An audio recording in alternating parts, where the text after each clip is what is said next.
আজকে আমি চলে গেছিলাম স্মার্ট বাজারে আর বিশালের ছেলের জন্য কিছু টুকিটাকি জিনিস কিনতে, আর গেছিলাম আমার হাজবেন্ডের নতুন দোকান ওপেনিং হচ্ছে তার জন্য কিছু জিনিস কিনতে।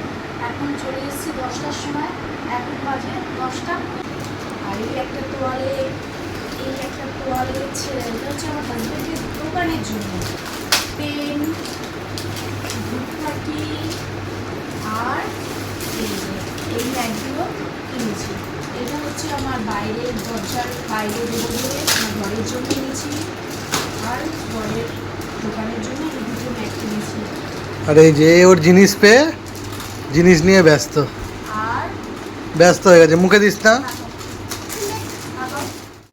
এটা হচ্ছে আমার ঘরের জিনিস। এইটা তো আমার হেভি পছন্দ হয়েছে, বোতলটা পেয়ে গেছি। আমার জন্য ঘরের জন্য জিনিস কিনেছি, ঘর ছোটো তোয়ালে কিনেছে দোকানের জন্য, আর এই বড় বড় তোয়ালেগুলোও কিনেছে। আর দাও বোতলটা, ছেলে যেহেতু স্কিপ করে এটা বন্ধ করে দেবো ভিডিও।